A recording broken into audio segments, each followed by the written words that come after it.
and ask City Recorder Phyllis Bowman for the roll call, please. Counselor Belt, Here. Counselor Carey, Here. Counselor Lopez, Present. Counselor McKeel. Here. Counselor Oberst, Yes. Counselor Salinas Oliveros, Here. Mayor Coontz. I am present. And Councillor Carey, would you like to lead us in the flag salute this evening?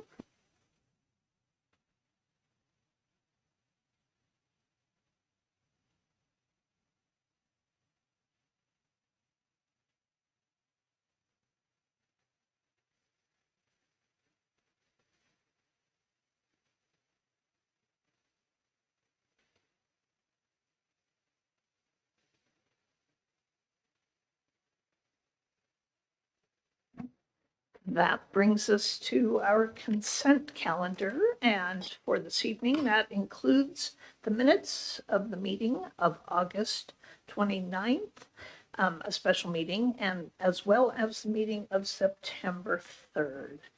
I would entertain corrections, additions, or a motion to approve as submitted. I would move to approve and note how nice it was to meet with our neighbors to the east. I'll second. Thank you for the motion, Councillor Oberst, and the second, Councillor McKeel. And all in favor, please signify by saying aye. Aye. Aye. Aye. Aye. Seeing none opposed, thank you for that. Yes, that is a nice mention, right? That one of these was a joint meeting with ourselves and the City Council from Independence. It was an informational session only regarding a new refuse transfer station facility that is being proposed for Polk County, and always great to sort of hear the same information when it really equally impacts us. No decisions are made in that meeting, but we'll be hearing more about that in the future. This time is reserved for public comment for items not on the agenda. We have none submitted here in the room. And Phyllis, were any previously submitted online to us? They were not, Mayor Coontz. All right, great. So we'll move right along to our business agenda.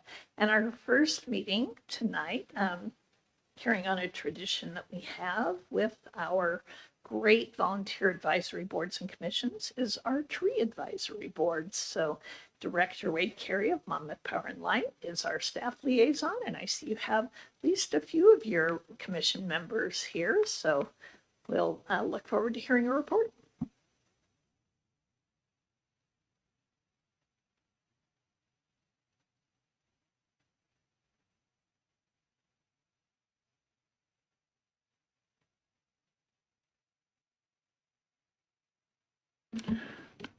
I hit that? Nope. Okay. Good evening. I'm Gordon Taylor from the Tree Advisory Board. First of all, I want to thank the council for the opportunity to speak and for your continuing support of the Tree Advisory Board. I also want to thank Wade Carey of Power and Light, who does a wonderful job as our advisor. And I'm not just saying that because he's sitting here beside me. He really does a wonderful job. John Oberst of the council also has helped us immensely, as has Carol McKeel before him. And frankly, as I've told John, I'd love to see John assigned to our board on a long-term basis. I know, however, that it's not my call to make. It's not my decision. I joined the tree board in 2016 when Mark Fancy was still here. I'm happy to report that we're in better shape than we've been in a long time. For years, especially during the COVID pandemic, we were basically on life support. Now we have new members, several of whom have joined thanks to John, and we have a quorum. One member that I recruited, Will Fargo, a local arborist, has been a great help to us. So I can report that things are looking good for the tree board. One big reason for optimism is the success of our recent yard tree program, which began this year. Sabra Jewell from the city staff was a great help to us in publicizing the program. And I should also here acknowledge the contribution of the city attorney who helped us, dot the i's and cross the t's and make it all legal. Half a dozen Monmouth residents applied to get trees. I believe that's about correct. 50% of the cost was borne by the homeowners and 50% by the city. Volunteers, including student athletes from Western, helped us plant the trees on Arbor Day, which we celebrated on April 27th. All trees, as far as I know, survived the summer heat, and the citizens who got trees were quite pleased. With this year's success under our belts, we look forward to continuing the archery program next year and beyond. Traditionally, the tree board has a planting in November and a spring planting on Arbor Day. We always welcome suggestions for planting sites. There continues to be a wide area available at Madrona Park for trees. Trees that we've previously planted at that park are beginning to take hold. One former resident of Monmouth, Kathleen Gillis Blevins of Springfield, whose mother was the founding librarian of the public library here, has contacted me and offered to donate a tulip poplar in honor of her late brother, also a former Monmouth resident who recently died. In consultation with park staff, we hope to plant that this fall. At least I hope to plant that. And this concludes my report. If you have any questions, I would be happy to try and answer them, if I can hear you. Any questions or comments for Gordon? Or can you mention to us the names of other tree board members? What did she say? The names of the other members. Frankly, I don't remember them. I think I can remember them all. There's Lori Albert, Teresa Silcox, Randy Lowry, and of course Will Fargo, who you mentioned, and yourself, and then the Daniel Hendricks and Daniel R. Hendricks, father and son. So all good folks, do great work. It's been a lot of fun. You know, this was something that I wasn't expecting to be part of when I came here, and it's kind of been an adventure. I'm not a tree person. These folks talk about trees like they know them, like I know sports people, and it's pretty amazing how much they know, and I'm trying to pick up as much as I can.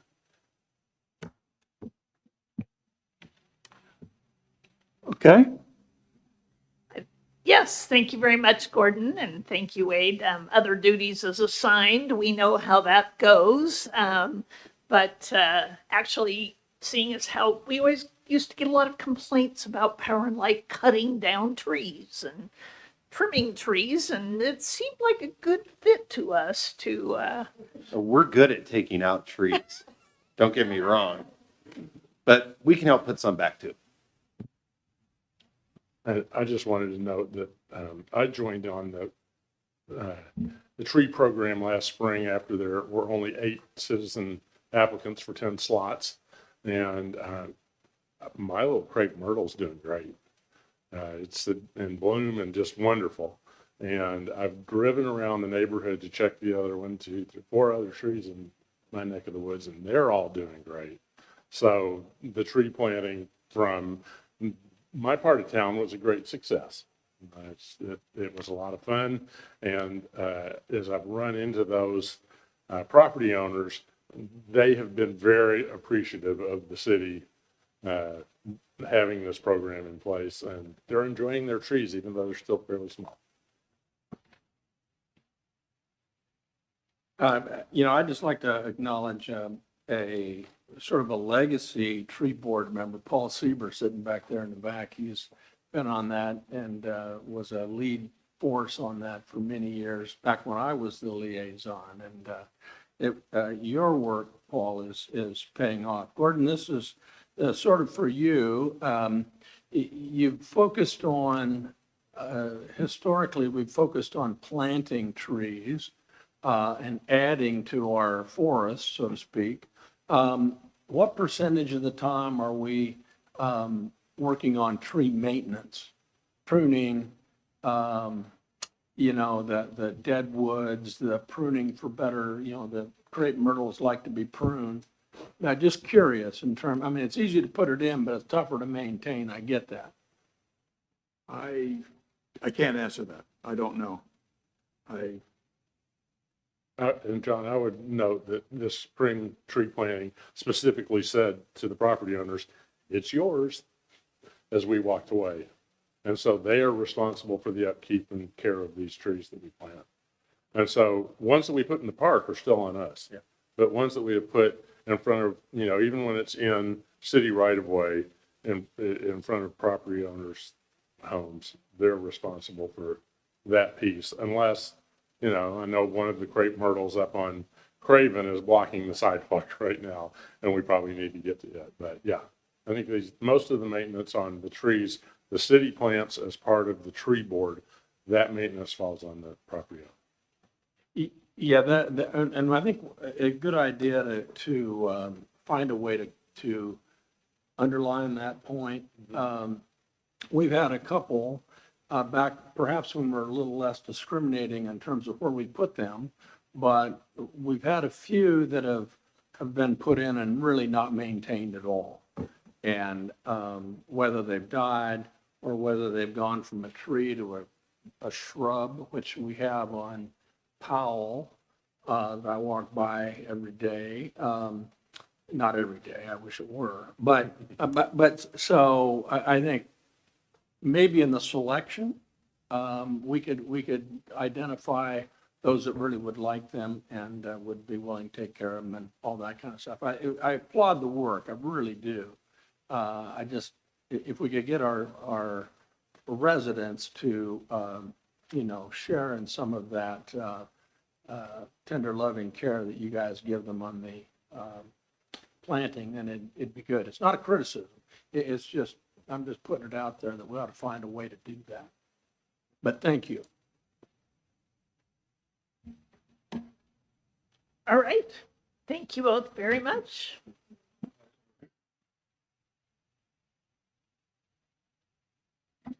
Our next item for this evening is a regular review of our financial situation. I'll call our finance director, Susie Marston, forward to look at the fourth quarter, which to us, those of us in finance world, ended on June 30th. Thank you, Mayor. Good evening, Mayor and councilors. I'm here tonight to present the fourth quarter financial report for fiscal year 23-24. This serves as our preliminary financial report for the year ending June 30th, 2024. We do have the auditor scheduled to come September 30th to October 4th, so just a couple weeks away. And then they'll be presenting the final report to you sometime after the first of the year. So you have the report in your packet. I'll just do a brief overview of what I included in there. As we knew during the budget preparation, the general fund revenues came in short of what was anticipated. But I'd like to note the department heads were asked to cut expenses as much as possible, and they did. And so this makes it so that the city's general fund will be starting with a projected beginning fund balance, which is slightly better than what we anticipated. Right now I'm seeing about 26,000 more. So not a lot, but it's good. I'd also like to publicly recognize the department heads and other city staff for their efforts for making sacrifices in cutting those general fund expenses to help us out. So if all things go as budgeted, this sets us up to meet our reserve requirements for the next couple of years.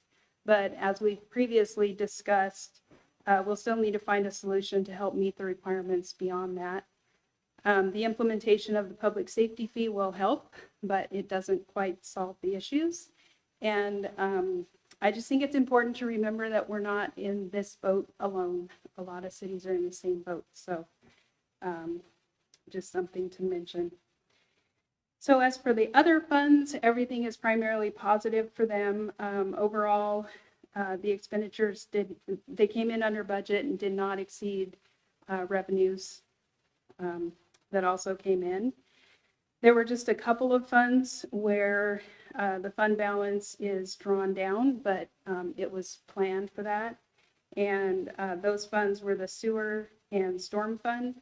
and also our Swinson Fund, which my understanding of it, it's designed to do that, to purchase some technology and things like that for the library.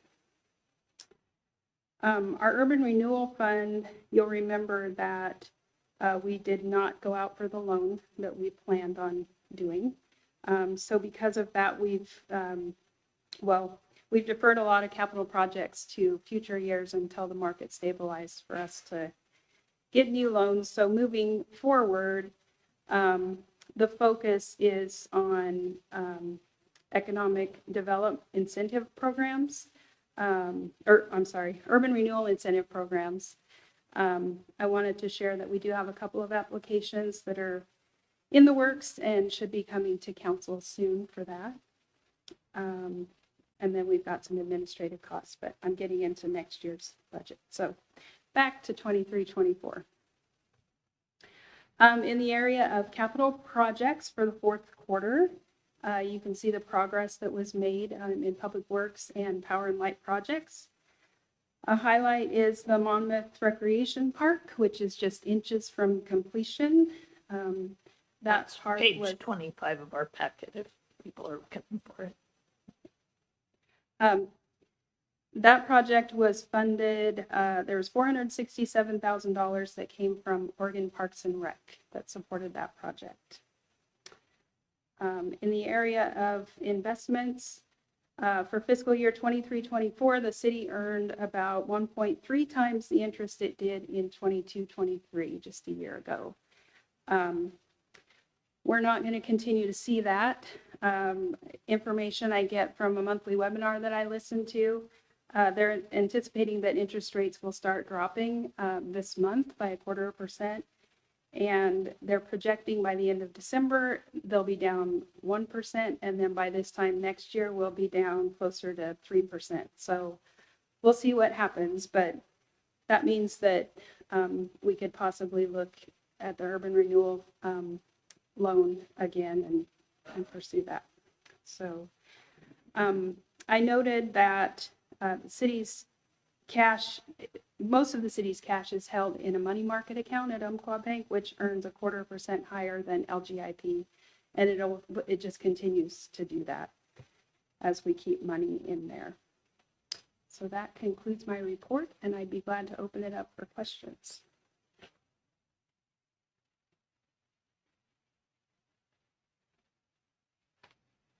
Councilor Carey?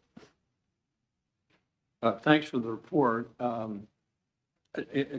Just a couple of questions and then kind of an observation. I want to make sure that I'm understanding correctly. If I can get right down to the right page.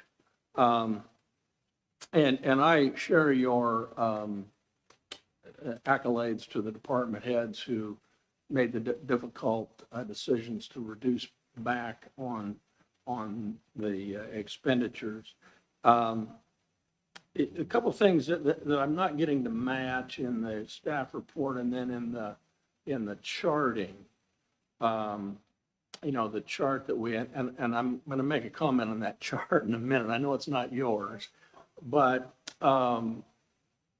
we talk about how the general fund revenue was significantly down and in particularly the property tax and local marijuana tax, that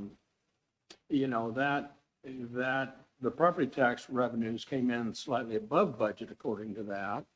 And I couldn't find where we had the big drop off to be, but I think significantly down was what your term was. Is there, Yeah. I'm likely missing it. Well, that's okay. I'm talking more in how we came in compared to budget. And these charts are showing the actual revenues that came in each year. So we're not necessarily down from what we collected last year. We're just short of what we anticipated in the way of budgeting this year. Well, the first line there says property tax revenue, and this is in the chart, came in slightly above what was budgeted. Local marijuana tax was down. significantly, apparently, but I didn't know, and overall, I think we were at 95%. You know, and that was far better than we were the year before. So, you know, I guess I'm anxious to match the chart to the staff report. And, you know, we talk about 87% budget reduction, it shows 95 here. So, in terms of the expenditures. This is a tough chart. I'm going to go right to my comment on this. This isn't yours, I know. Yes, yeah, the one that's got the. Referring to the one that Green and has, yellow? yeah, Yeah, yellow, green, he's calling the chart. yeah, it's printed in Eugene, I'm sure. You know, and if you were to look at that, there's only one watch. Everything else, man, is green and good to go. And we've all been through the budget process. And so I don't know how we tweak that, whether you want to do something different, but that gives sort of gives a rosier picture Yeah. than where we are. Well, I'm glad you brought that up because I'm looking at changing the format of the quarterly reports. And I don't really know how married you all are to this, but I kind of want to get away from this. I've looked at other cities at their formats, and I think I'm going to mirror what they have. It's not going to be any longer of a report, but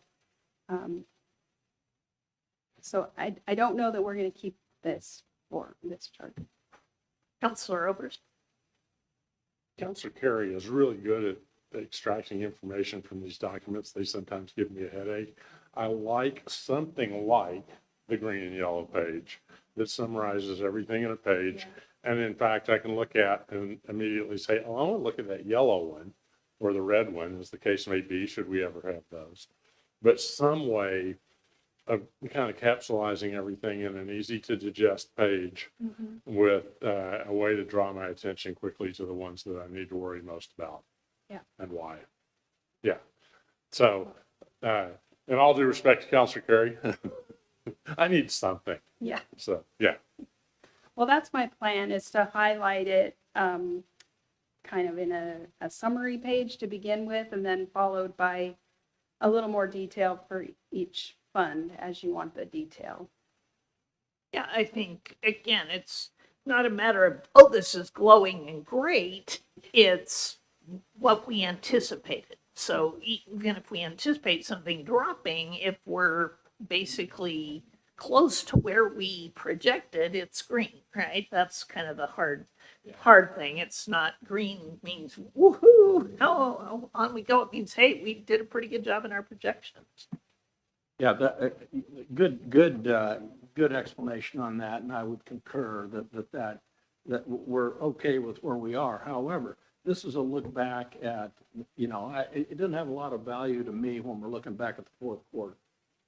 You know, I mean, if we're looking ahead, I don't know. I'm not sure how it all, you know, how that, I mean, we're no sense watching what's already happened, you know? Yeah. But you're the expert, you know, I would, in deference, yeah, I would agree with Counselor Oberst. Remember the days when we had the smiley face and the frowny face? That must have been Tom Glogow. Please don't, yeah, please don't do that. Yeah. But anyway, It was effective. You did. yeah, well, it depends. I mean, thanks for the report, and good luck with the new format if you get there. Okay. Yeah, Thank a you. good point. By the fourth quarter, it's not as meaningful to say, oh, watch, or obviously, but first, second, third, we do want to know how we're tracking, right? So Yeah. this idea of, are we coming in close to what we thought? I think there's a lot of value in that, because again, we are only looking at this at a very high level from our position, but we really need to understand and be able to dig down. Counselor Lopez or Counselor Belts, anything on this? I'll just say that I too would welcome a different format, and I'm not particularly married to this. I echo Councillor Carey's reading of this as being maybe a little rosier than the picture as I read it in the comments. And yeah, new, better. Let's out with the old and with the new. I'm excited to see what we put together. Councillor Salinas Oliveros. Thank you, Madam Mayor. Susie, I just want to thank you for your work. I know this is a lot, and then having to explain to people who don't have a budget background per se. I appreciate your patience for that. I'm excited to see what new way of charts that you come up with. I think it's worth trying. I kind of like the happy face. I'm just kidding. I trust what you have and your work that you do, so thank you. Okay, thank you. Okay. All right. Seeing no additional questions, we will move on. This brings us to a second reading and adoption of the ordinance regarding our EV charging stations, and followed by adopting a fee. So we will bring Wade Carey back.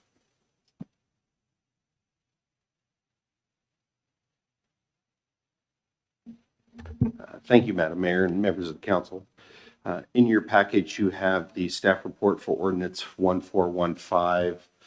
This is an ordinance to change our current city code that will allow for the reselling of city supplied electricity with a markup for commercially owned and operated EV charging stations. And my previous reports to you covered some of the state mandates and goals for EV adoption, and in order to meet those, we're going to have places to charge these vehicles, and the assumption is that there'll be more commercially owned and operated installations happening within the city limits. So tonight, we're recommending that you conduct the second reading and adopting the ordinance to change the code. Councillor Overs.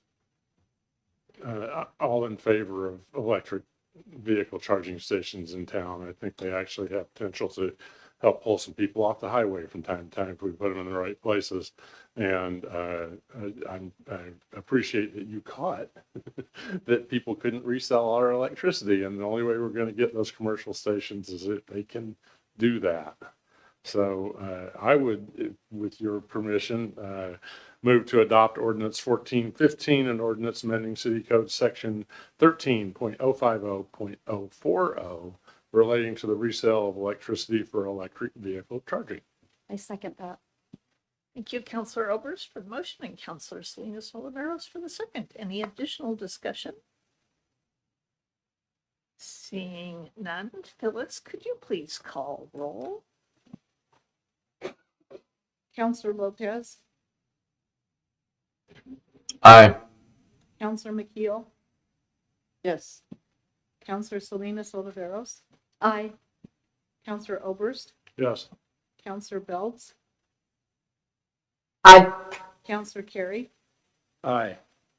Motion passes 6-0. Thank you. And then, as is typical, if we decide we're going to charge for something, we gotta approve a rate. So you have in front of us some suggestions. Oh, and Carter. We'll have Carter Craig. Hello, good evening. I am jumping in to tackle kind of the fee setting portion of this project. So as Wade explained, we've got the charger. It's about ready to go. All we need to do is set a fee. We looked around the market and arrived at 34 cents a kilowatt hour, charging that as a flat fee. It's competitive with the other, or it matches, it's in line rather with other charging in the area. It's sufficient to cover our costs. ChargePoint, the company who operates the station, collects the fee and remits the portion that is not due to them and back to the city. It'll go to the general fund. That's the meat of it. I'm really happy to answer any questions about it. Councillor Carey. Maybe I should have asked this when Wade was up here, but we're going to charge 34 cents at the one that we're going to have out here. Now that we're selling to anyone else, do we have any way of limiting or controlling what the vendor charges, or is it just an open free market? Once we sell it to them, they can sell it for whatever they want? Yes, that's my understanding, correct, yeah. Yeah, okay.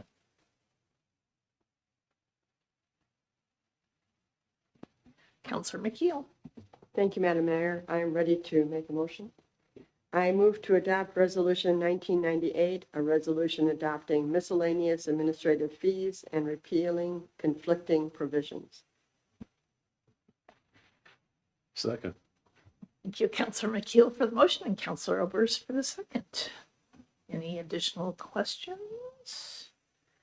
Then Phyllis, could you please call roll for resolution number 1998? Counselor Biltz, Aye. Counselor Carey, Aye. Counselor McKeel, Yes. Counselor Lopez, Aye. Counselor Salinas Oliveros, Aye. Counselor Oberst. Aye. Motion passes 6-0. Thank you. And assuming that will now become a regular part of our fees that we review each year, I'm seeing a nod from City Manager Roden that that's just going to be part of our standard review of fees. Yes, go ahead. Kelly. So actually, next meeting, we'll bring the fee schedule back, which will have this added as well as some other updates to the fee schedule. Thanks. All right. And that includes things like providing copies and really important fees like that that are huge money makers. But we review them each year for validity and reasonableness. So, all right. Thank you very much. And that brings us to our work session and our item of business, seeing Carter stay here. This is regarding the legislative amendment that we reviewed on to stay current with state law, considering planning commission decisions and council decisions and those kinds of things. So go ahead and catch us up where we are. Yes, thank you for setting the table. As the mayor mentioned, this is changes to some of the procedures for our land use actions, for some types of land use actions. It's prompted by Senate Bill 1537, sections 44 and 45 of which reclassify a type of land use decisions they call limited land use decisions, and requires that they do not have a requires that they do not have a public hearing at their staff level. So the bulk of the amendments address that change. It moves our subdivision, major partition, and design review application types from a type 3 in our code to a type 2. And with that, all of the noticing and appeal procedures that accompany type 2 with some changes to that. One of the main areas of policy focus and decision is where the appeals would then go. So if a staff decision is appealed, would it go to the planning commission or the city council? That would be the final city review before a land use case could be taken to LUBA. So it would be sort of the final checkpoint here at the city. The planning commission expressed a preference to have that those application types, design review, subdivision, major partitions, have those appeals returned to them as the final standpoint or final sort of approval point appeal process for the city. Other changes include, creating harmony with those changes throughout the code, and some other sort of nomenclature changes to create more conformity with throughout that code. Sorry. And with that, I'm happy to start discussion, answer any questions. Yeah, if I can, I think the staff made a decision to, as Carter has said, in this process, there's really only time for one appeal hearing. The staff makes the initial decision of these types of applications, and within the 120-day rule, there's really not time for two appeals. In fact, one of the reasons the state is getting serious about this process is they want these decisions to move along more quickly, not slow them down. So the issue, and staff made a decision in its drafting, some of these would go to planning commission, which would be the final say, and some would go to the city council, which would be the final say. And I think Carter, you said subdivisions, major partitions, site design review. You identified council as the review body. So a staff decision would be reviewed directly to the city council and you would be the final say. Planning commission has said, we'd rather do it. And so that's kind of there's going to be a policy decision for you, whether the planning commission will be the final appeal body, review body for the city, or whether you will for those or for all of the reviews. Councilor Salinas Oliveros. Yes, thank you. Councilor Carey. Okay, thank you, Madam Mayor, and thank you, Lane, for the explanation. Is it typical to have, like at other cities, to have the planning commission be the final say on some of these things? Does that go with what other cities are doing? Does that go with the Senate bill, or is that an arbitrary decision? Do you want to? I can take a first stab at that question. We did do research on how some other cities that are good comparables have incorporated this change, and most of them forward that decision to the city council, not the planning commission. And I would say the Senate Bill 1537 is agnostic on that. It doesn't say. That's a policy decision for you, whether you think you should be have the final say on things like subdivisions, major partitions, or whether you're comfortable in letting the planning commission have that.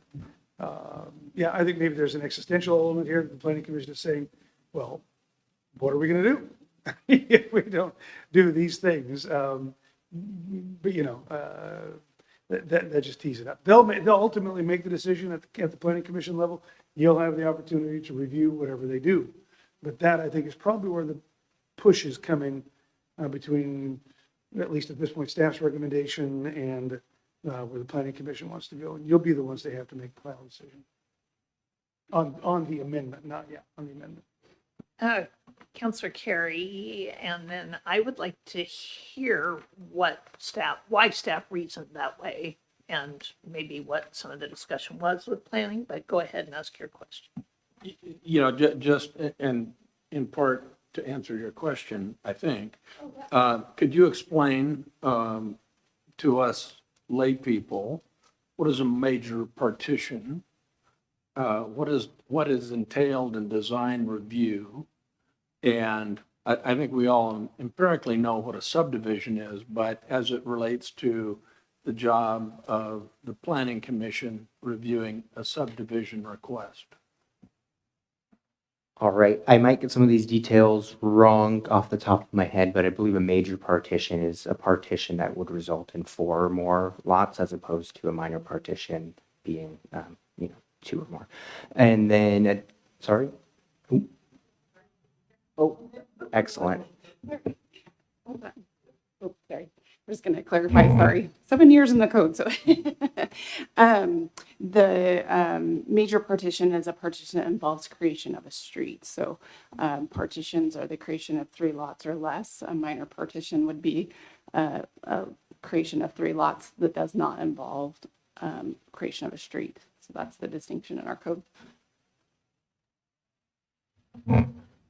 Yes, and design review applies to buildings in commercial, multifamily, and industrial buildings throughout the city, as well as buildings in our 3 design districts: Main Street, East Main Street, and the Highway 99 Pacific corridor. What are the considerations for a subdivision? Are you asking, so what, sorry, I'm having a hard time understanding the question. Okay. Let's say that you deny development of a subdivision. What information and what deliberation and considerations will the appellate body have to deal with in appealing your decision? They would deal with the findings related to the objective criteria that are spelled out in our code for subdivisions. So all 3 of these types of applications have a good set of objective criteria that can be met. It's my understanding is the appellate group would review whether or not those findings are accurate, modify findings if they find otherwise. That's my understanding. Yeah, I'm gonna just give a few examples of what those criteria are. And Carter's absolutely right. There are objective criteria that have to be met for subdivisions, design reviews and partitions, but subdivisions specifically, we're looking at things like lot sizes and street widths. Is it meeting our code in terms of our environmental protections that we have, say on wetlands or floodplains? So somebody that's appealing or challenging a decision for subdivision development has to find which one of those criteria are not being met or don't believe is being met to be able to then appeal that to whatever is the final decision body for the city, whether that be the planning commission or the council. You'll look at the appeal body will still look at that same criteria that the staff used. Councilor Lopez? Thank you, Madam Mayor, and thank you very much for the added detail on, what types of projects come into each of these buckets. I do find myself torn because on one hand, the Planning Commission, they are experts in this area. On the other, we're really talking about appeals, not not the initial review. We're talking about who will be the appellate body. And so with that, does anyone have a good feeling for how often appeals, of this nature come up? And what that process has looked like in the past, if we've had any of these recently? I can't think of any recently. So looking to staff perhaps and to Wayne to see if we've had any of these in recent years. Yeah, that's a great question, Councilor Lopez. In the 7 years that I've been with the city of Monmouth, I'm almost afraid to say it out loud, but we haven't had a knock on some wood, right? We haven't had an appeal of a subdivision, a design review, a partition. We have had some other applications, but those aren't the ones that are subject to the changes that we're talking about tonight. So it's not, I guess, common, but I would also say we don't have a large volume of subdivision applications in particular, so that could lend to it as well. So yeah, and I just appreciate the comment and about the planning commission kind of being our land use experts and advisory body for the city. That's part of their role and responsibilities, and that was part of their thinking and their discussion at the planning commission work session when we introduced these code amendments. They recognize that the council deals with a lot of different topics, has busy agendas, does not see a lot of land use applications.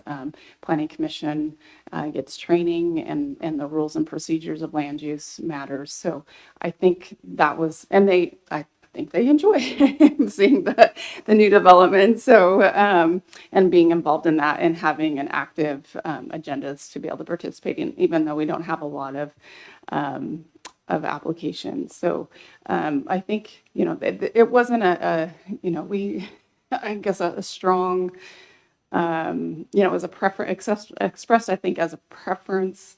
But it was the majority of them when we kind of went down the line and took the poll. But they definitely recognize that it's the council's final policy decision on that.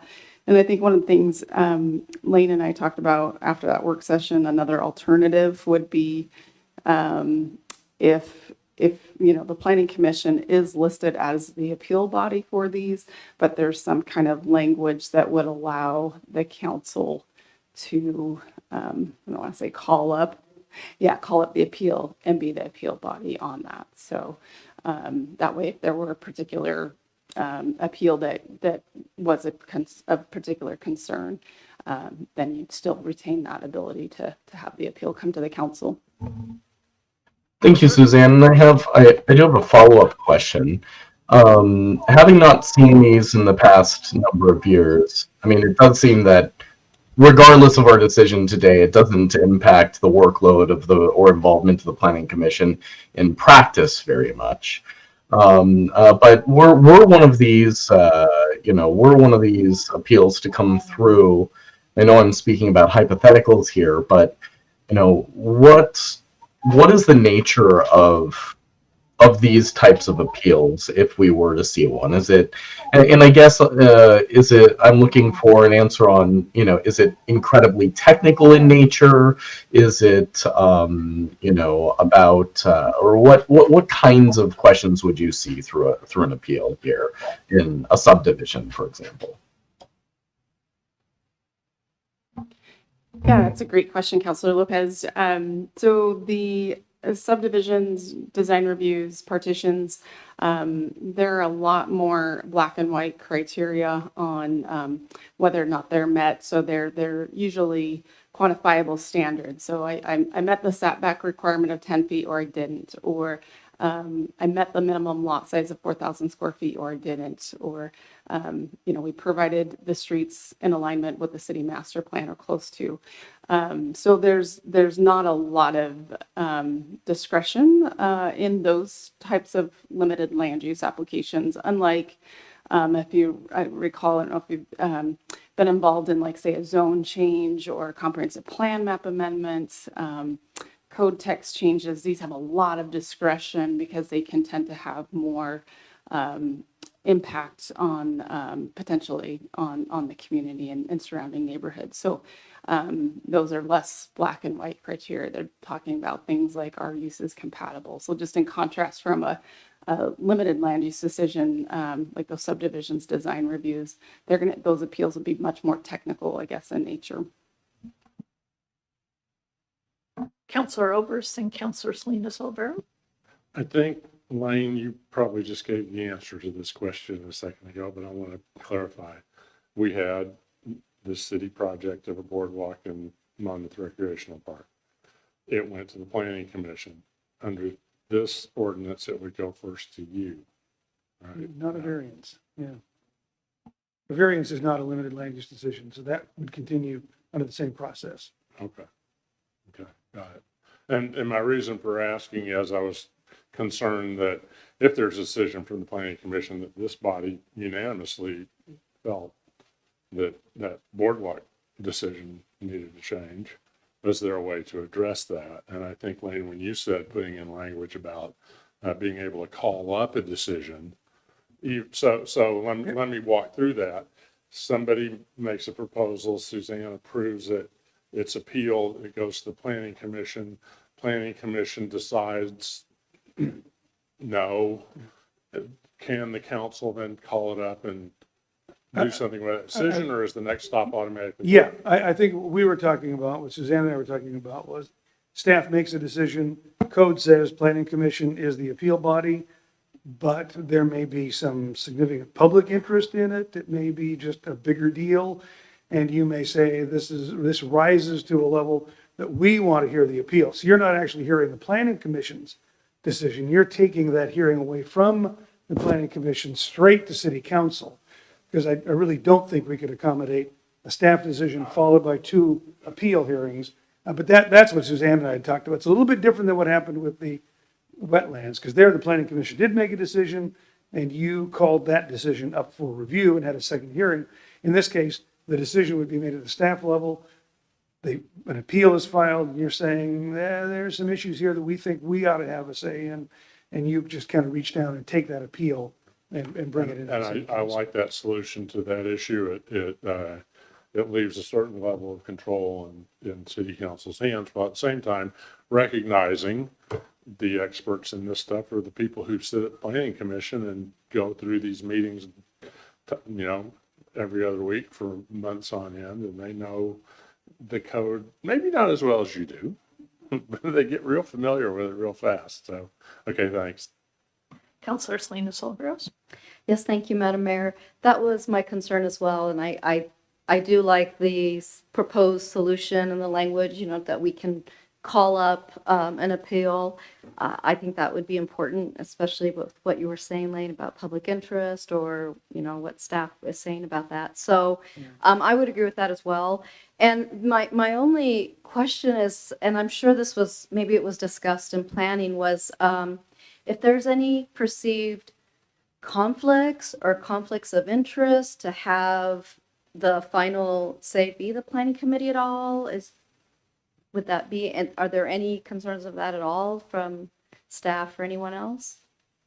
I don't think so. I think Okay. where that would get addressed, it's a great question, is through when we open a public hearing, we ask for any conflicts of interest, declarations of bias, or ex parte contacts. And so if a planning commissioner has like a financial conflict of interest or other conflict of interest from a family member, then they step down, they declare that, and then they step away from that decision-making body. And so they're not participating in that. So just like that would apply to council as well. But yeah, that's how we ensure that we don't get those, conflicts of interest for sure. It's important to guard Thank against. you. Thank you. Appreciate Yeah, and I think one observation I have is we went through our code amendments and we simplified a lot of things already. We already took a lot of things and moved them into different type reviews, right? Because we recognize that it is important for people who are trying to develop to be able to have clear, easy to follow guidelines about what we expect and what we don't expect, and to give a lot of authority to the professionals in our planning staff to approve those things. So this really is a tiny, tiny chunk of all of those things we've already reviewed. We've already determined how we want those handled to make them clearer, easier to follow, and be able to review applications much more quickly. So I think this is just one more piece of that the legislature has carved out, but that's fine. Frankly, I guess as you say, I don't remember any appeals of these things in my time before you came. So I don't anticipate this being a work burden for either us or the Planning Commission, but it is something they are more familiar with. So I really don't have concerns about having them be the appeal body that would primarily deal with these. Councilor Carey? I think it's important to note that we're while there are other changes, we're really only dealing with those three categories. We're not dealing with, as I'm looking here, planned unit development. Well, the planning commission would make a decision, there's an appeal, that would come to the city council. A major modification, in some land use element, the same flow, historic landmark designation would ultimately come to us.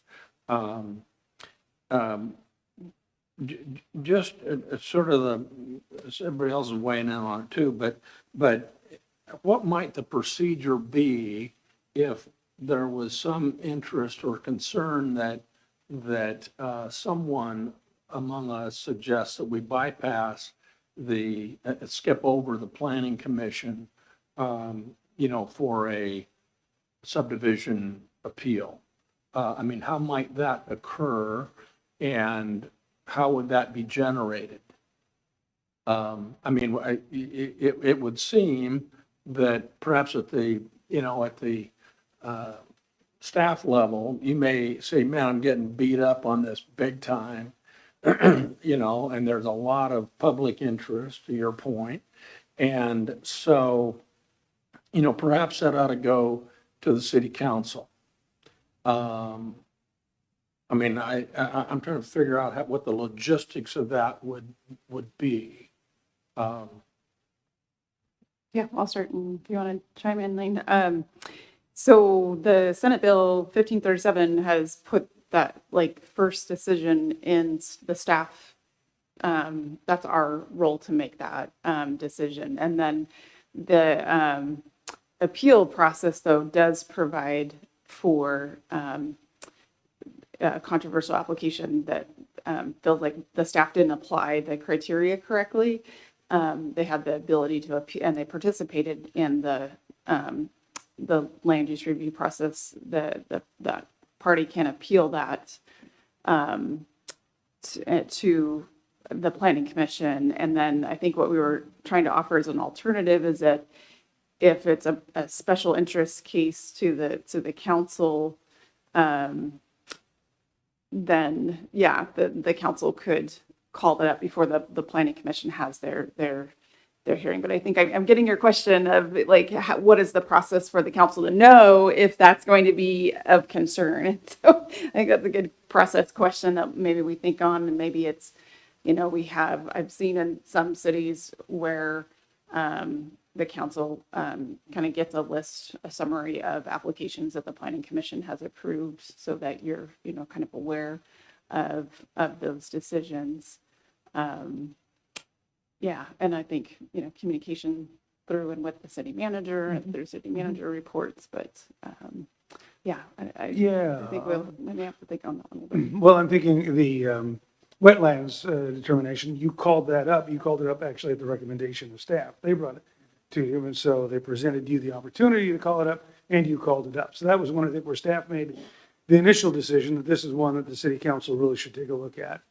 I could, so I don't envision the mechanics being part of the code necessarily. I could also see a situation where a city councilor could call the city manager and say, I'm aware of what's going on, and here I have some real concerns about this. I'd like to have a conversation at the council about bringing this forward and initiating it just with that kind of a request. So I don't think you don't need to define the process by which that happens. I think there are several paths by which you could get it to the council to make a decision. Councilor Roberts?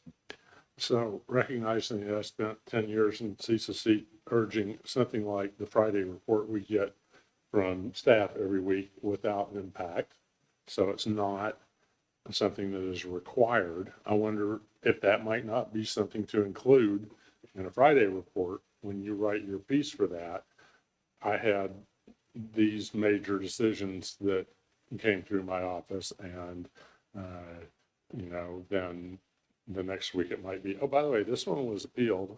Yeah. And that would let us know that this was afoot, and we could have the conversation with you or with the city manager about, and so this becomes not part of the legislation, but more part of the tradition of how the city operates. Sure. And it could be thrown out by a future city manager, but I would hope that council would object to that. And if I can, my guess is this would be rare, but it's kind of like obscenity. You would know it when you see it. I mean, you would know if there was that kind of a decision before that was coming up to the planning commission. If there are signs in people's yards and marches and those kinds of things, you would know if there was a hot temperatured appeal. And you may say, that's fine, planning commission, yours, good luck. But these probably would not sneak up on you. Yeah. Agreed. But, would prefer to be ahead of the torches and pitchfork moment anyway. And within the timelines, of course. There you go. All right. Anything else? Go ahead, Councilor. Just, part of the discussion that the planning commission had, and as I was tracking their meeting, there were two things that I thought were germane. One in particular, and that was, and Rebecca, I think you mentioned it, while they're not all experts, they're all conversant in the language. Councilor Lopez asked about how difficult is this. You read one of those, you'll have a headache because there's a lot of detail on it and a lot of information. So the fact that they make those decisions and they're conversant in that process was a compelling rationale for me. And the other one that was not given with any prejudice, but just an acknowledgement that they are an appointed body and we are an elected body. And the implication might have been, though it wasn't stated, that the elected body may feel more public pressure than an appointed body and be a little less, to your point, black and white by the book. Now, that wasn't said, and I'm not attaching anything to that, but, it is a consideration. So, I just personally, I would like to have as much of this with the planning commission as possible, but I do think that there may be instances where that could be, if in the opinion of the staff, city manager, perhaps chair of the planning commission, it wouldn't have to be all three or a consensus, but if there's some reason, to kick it to the next level, I'd be accepting of that. You have to write it in a way that obviously, Lane, that it complies. And we could not be accused of saying, well, they knew the planning commission wasn't going to do it, so they, kicked it up to the softies, that don't know what they're talking about. So that's got to be, we got to be cautious and careful and respect the process as we go. I would agree with that, John. All right, so next steps then, we have to change our code. So typically, that goes to the planning commission, and they have a hearing, and then right? Yeah.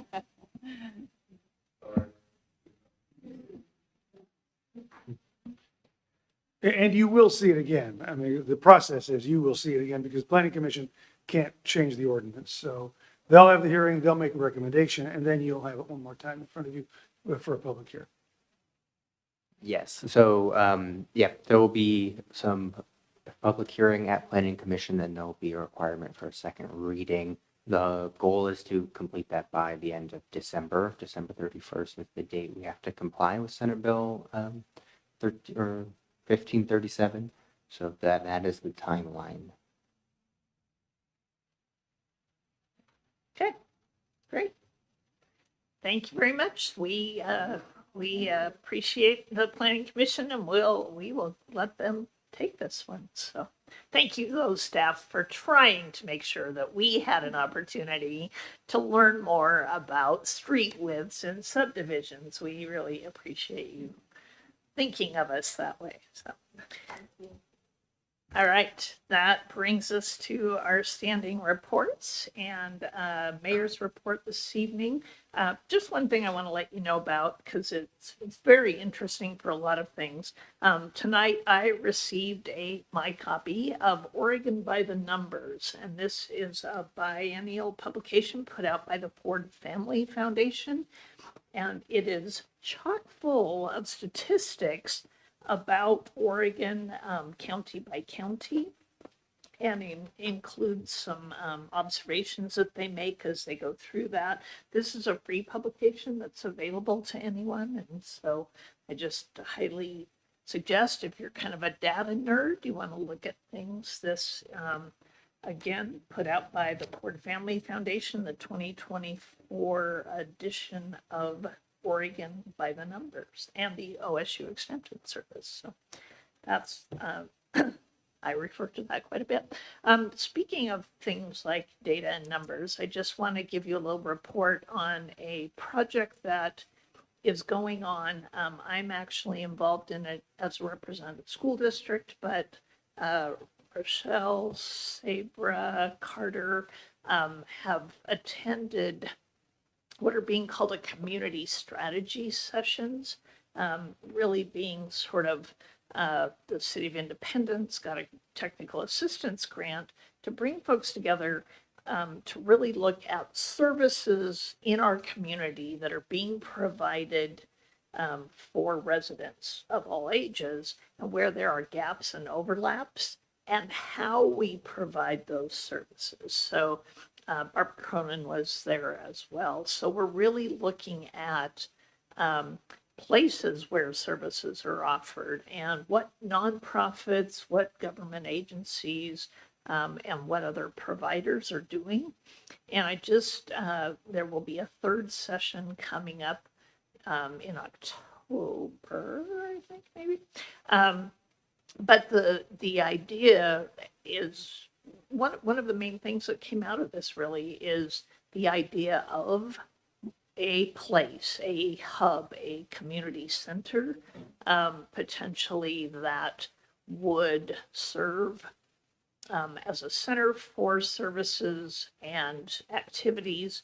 Heavy emphasis we're finding on asset-based service rather than, we have a lot of prevention and intervention services in our community. We are very well equipped in those regards to provide services from, infant, toddler on up. But we're looking at gaps in asset base. Where do we start? How do we provide safe spaces? How do we provide spaces for childcare? How do we provide spaces for positive activities for all ages in order to hopefully connect with folks and keep them out of the more expensive levels of prevention and definitely out of intervention services. So we already have a great model for some of that with our Polk County Resource Center. And very fortunately so, they do some of that asset base, but they really are looking at prevention intervention. We have a lot of great partners. This has been a really interesting conversation so far, and just want to let you know about it. It's kind of early stages, but looking at some ways to really benefit both Monmouth and Independence communities going forward. Sort of some big ideas coming up, so that's been very cool.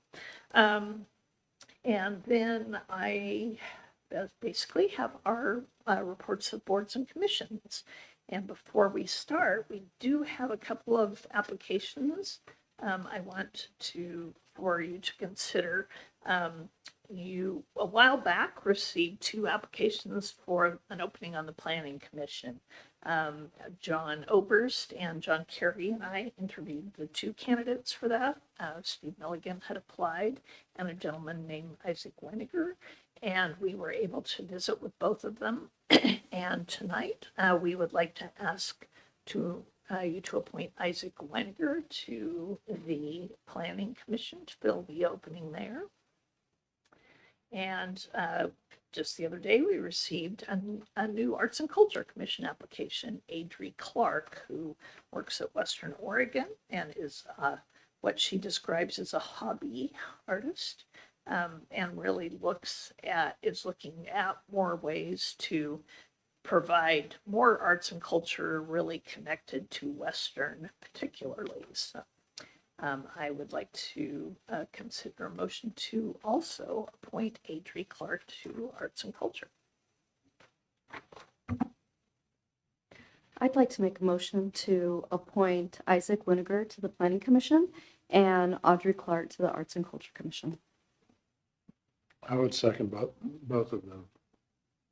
Okay, thank you, Councilor Sleaze-Olberos and Councilor Oberst. Any other thoughts, comments, questions, discussions? Go ahead, Rebecca. Thank you, Madam Mayor. Just, is it about the appointees or can I go on with comments? Oh, okay. All right, all in favor of those 2 appointments, please signify by saying aye. All right. Aye. Aye. Great, thank you very much. We will already, I believe, have contacted, we'll, I think, be meeting our new planning commissioner at our joint planning session tomorrow night, which we'll be talking about here. So, all right, so reports on other board and commission activity. Councilor McKeel. Thank you, Madam Mayor. I'd like to report on the library board meeting.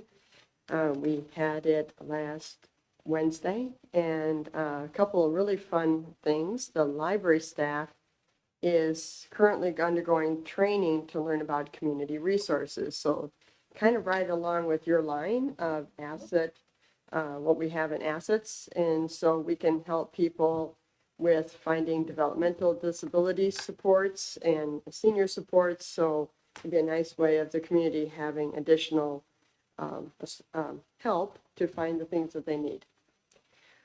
We also, the CCLRS, which is the library consortium that we have, is going to end the New York Times, but they're going to, in its place, they are putting together hotspot kits that can be checked out by people for their homes. And so they can get connected to the internet and for the period of the checkout time. And then at the due date, instead of, like, if you notice in your books or your CDs or what you get, you have an automatic renewal.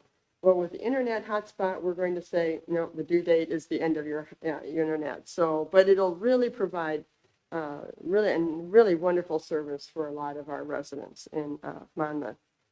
And then I'd like to just do a kudos to the kids and teens and adults reading this past summer. It was really great.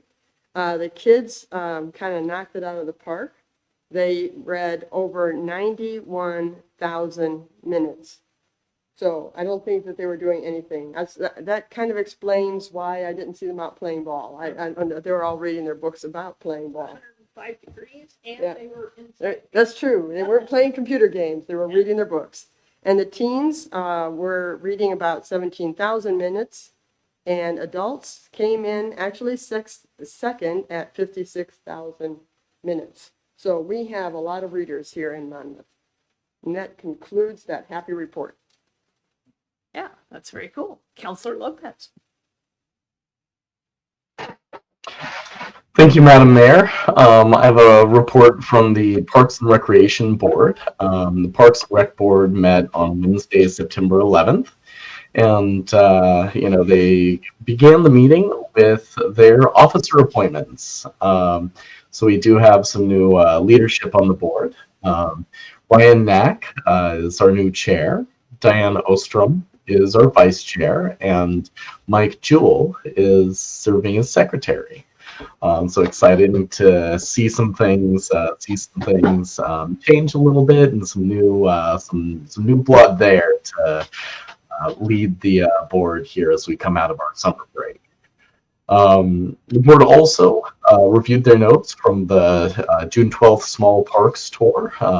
As you'll recall, the board did a Small Parks Tour at the beginning of the summer, and as part of that tour, they identified areas in the parks that needed a little bit of repair or small improvements. Most of those improvements have already been made at this point, with the exception of some concrete that's still in the works. They have some root intrusions that are lifting some concrete along basketball courts and determining how best to address that. They also reviewed the Monmouth Recreation Park. They did a walk of the Monmouth Recreation Park and saw the fantastic work that's gone on there, and reviewed the plans for bathrooms in the pavilion that are getting ready to be purchased and be put in place. Interestingly, they priced the bathrooms as a modular building. It was actually less expensive to do a site build, to build it on site from scratch, and bring it in as a modular building. So kind of interesting quirk of the market there, but they're getting ready to put it out in the final design phases, and it looked really nice. We'll have 4 separate unisex restrooms, and during lower usage periods, they'll be able to, permanently lock 2 of those and lighten up the burden that cleaning them is on park staff. They also reviewed the landscaping design for the skate park, and it's going to be beautiful out there. So some great things to see just right off the curve, the S-curve here. Some of it's there, and some of it's coming very soon. That concludes my report for the Parks and Rec Board. Their next meeting is September 9th, and that. I also report on the Mid-Willamette Valley Homeless Alliance, which normally would have met last week. They have moved their September meeting. Did I say next meeting September 9th for the Parks Board? My notes are wrong there. October 9th. I'm sorry. A little under the weather today, hence my voice. But the Homeless Alliance meeting was moved from last week. It will occur this coming Thursday at 3 p.m. at the COG building. So next time we meet, I'll have a report from that board as well. Thank you. Great, thanks. Other reports, Councilor Salinas Olivero. Thank you, Madam Mayor. Arts and Culture meets this Thursday here. And I just want to give a shout out to Craig Carter and Suzanne Duffner. The Cultural Harvest on Sunday was really fun. It was great. Well done. You did a great job. They had a city booth there and were interacting with all the community members and answering questions. And it was just a really well done event. The next one is on the 29th. So I hope that you can be there. Yeah, it was awesome. Great event, great park, great weather, great. This was the BIPOC Farmers Market, and had some other vendors there. And it had great coffee. Great coffee. Good And I forgot coffee, to great yeah. coffee. Great music, yeah. Hopefully the 29th will continue to grow. Councilor Oberst.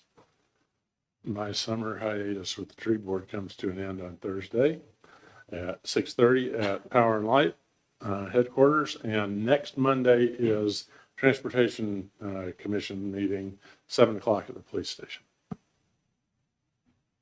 All righty. That brings us to our city manager's report. Rochelle Roden. Thank you.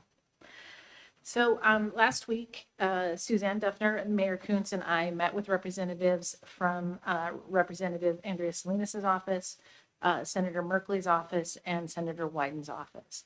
So this is in preparation for congressional direct spending requests that typically opens up in February/March of every year. We have an election that could have impacts on it, but we're trying to get prepared for what projects we're going to try to submit through that. And discussing with them, we talked about it's taking the reused water, and because we currently send it out to a current farm, and I don't know the name, I apologize for that, but they're no longer wanting to do that with the city, and so we need to it's a $1.2 million project to lay the pipe to the transmission lines to get that out to another piece of property. So we talked to them about that, and then we also talked to them about the senior center. So there has been talk about a project to expand the kitchen, also maybe adding some resiliency by getting generators that would support the senior center as well as City Hall type of thing. And so staff is going to be working on getting those projects prepared and ready for when the application process opens in February and March. Let's see. The first building permit for the 6 new multifamily units on Riddle Road was pulled a few weeks ago, and I think we're getting pretty close to doing there's 4 remaining permits that will need to be completed, and we're getting close to that, so that's exciting. This evening, I was notified by Church in the Park that they should be submitting the application for the shelter on around September 27th. So that should be coming in. The cities of Monmouth, Falls City, and Dallas teamed up to acquire a rare intern, and this was done through a DEQ grant. And so this is to work on the TMDL, Total Maximum Daily Load of Mercury, implementation plan. And so that intern is starting this week, so we're excited to have some help trying to work on those programs.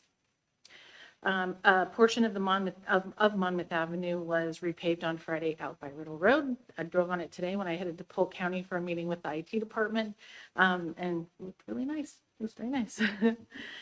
The Monmouth Recreation Park is completed, and work will now begin on the pickleball courts. So we're excited about that. The federal lead service line requirement, they have required that all cities do an inventory of any lead pipes within their jurisdictions, and it's required to be submitted to the federal government by October. And so our Public Works has completed that inventory. When they installed all of the new meters, they went ahead and did the inventory at that time, and so we have all that data and can submit that. The first full week of October is Public Power Week. And so Monmouth Power and Light will have light refreshments available, and you can go in there and ask Wade any question you'd like about power. Light refreshments and power bar. Oh, power bars. There's a joke Wade. about light We have refreshments to have going power on. bars. Okay, that's funny. Also, the tree trimmers that are in town, that the electric company brings in, those are that work will be completed this week. The CSO open position has been posted on our website and also at governmentjobs.com. So we are currently recruiting for that position. And also in October, they will go out for officer number 15, which it'll take a couple months to get an officer in. So hopefully we'll have them starting beginning January. Let's see. So now on to some events. Oh, actually, I'll tell this first. So we've had several complaints about where the payment box is and that people cannot drive up to the payment box, which is located in the back of City Hall. So I spoke with our building official as well as our public works director. And so we're going to be moving it across onto the other. There's a slab of pavement over by where the charging station is. We think it can go there.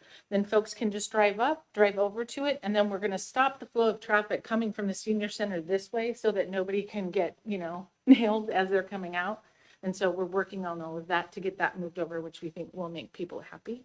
And then Phyllis and I worked with the Polk County clerk to have a ballot box brought in and installed. And so that will go where the current payment box is. So people will have to get out of their car to do it, but you can't really drive up for a ballot.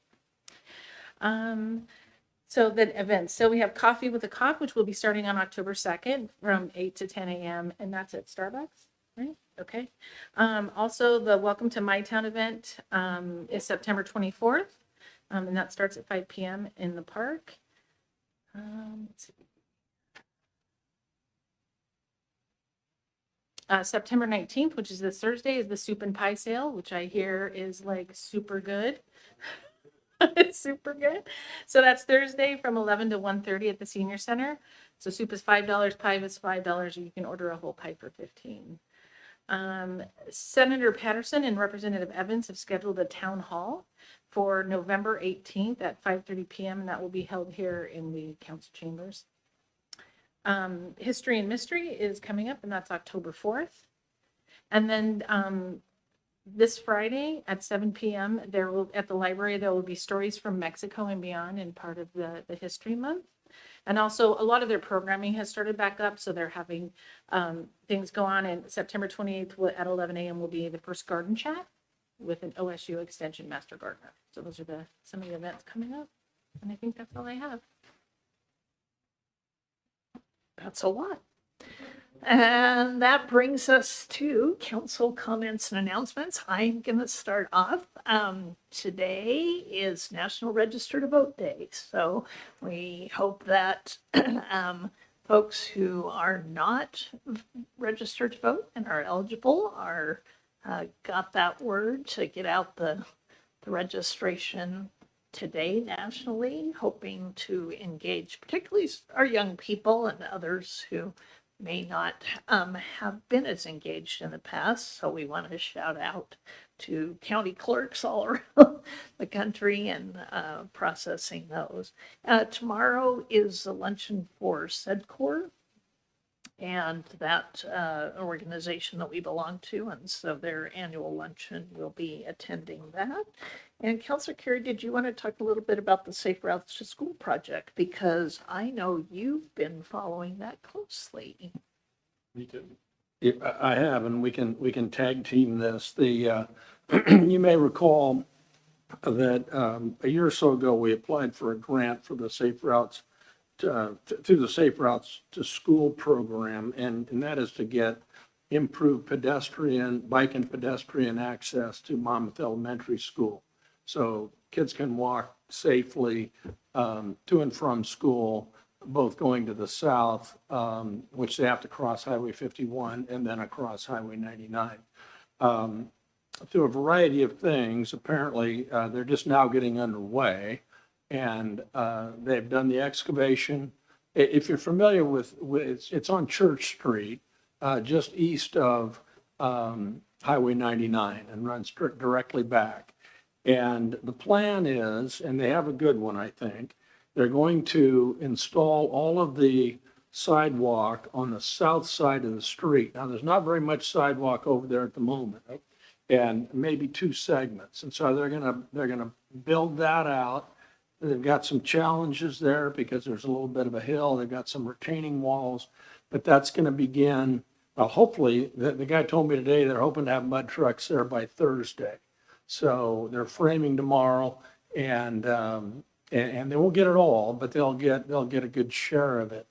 Once they have that south side completed, so now children will be able to walk or ride their bike on the south side of the street now on a paved 5-foot sidewalk.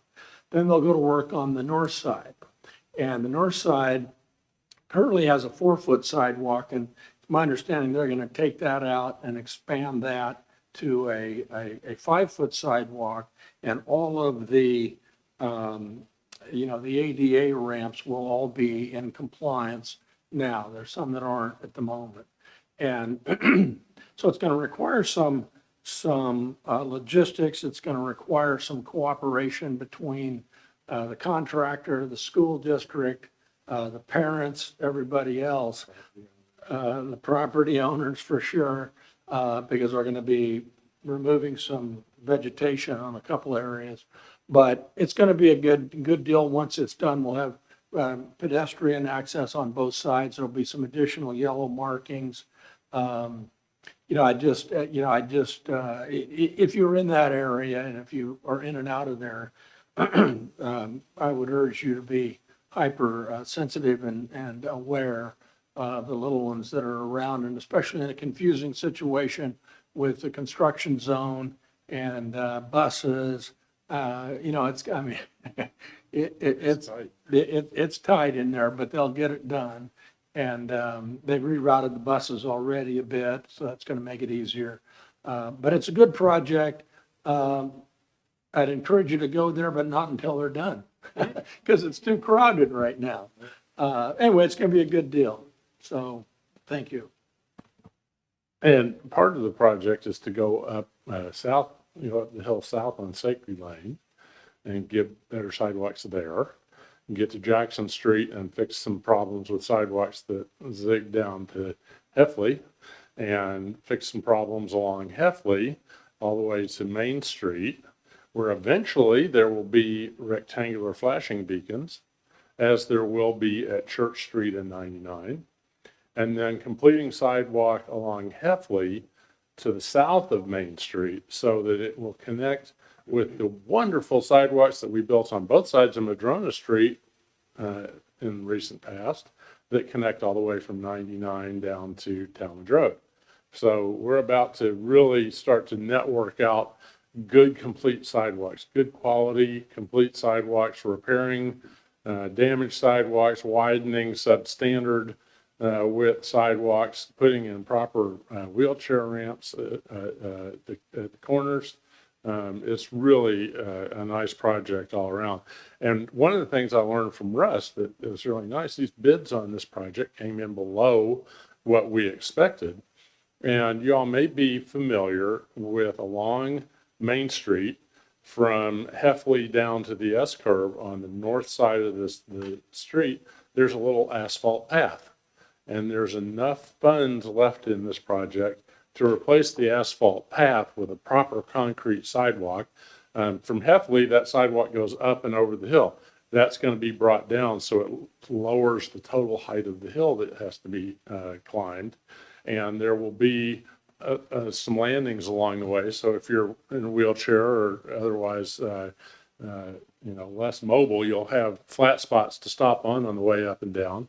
As you get across at the bottom of the hill, there by the Montessori school, where it goes below the grade of the highway, and there's going to be some work there that will bring it up. Won't be all the way to the grade of the highway, but it will be out of the puddles, we hope. And so that's an additional nice little piece of this project. It's amazing how fast they got going. I was working out in the yard today, and it was concrete saws all day. They're cutting for the the handicap ramps at the corners. Just really are getting it ready to go. My neighbor commented that she was kind of bounced out of bed about 7 o'clock this morning when they got to work. And the one I would also urge folks to check out is to go check out the paths in Monmouth Recreational Park. It's really nice. There's paths that go all through that park now. You come down on the north side behind the baseball field, and it comes down the hill and looks like, what's the street in San Francisco? Yeah, right. And, it's a really nice, again, interconnected series of pathways through that park that give you a nice walking surface throughout, pretty much everywhere throughout the park. It's looking good down there. And I've noticed, Carol, pickleball court. They've been working on the pickleball court, and they have added the necessary concrete. I saw them down today. I think they're drilling and getting ready to put in the net stanchions and so on. So that project as well is well on its way. We got a grant to do the skate park. We got a grant to do Monmouth Recreational Park. We got a grant to build all these sidewalks. This city is really doing a good job right now of finding, I've heard it referred to as opium, other people's money. And we're improving conditions throughout the community by seeking grants from agencies that are looking to help communities do this stuff. And it's exciting to see us really pursuing, some projects that we wouldn't otherwise be able to do. So, yes, let's keep going.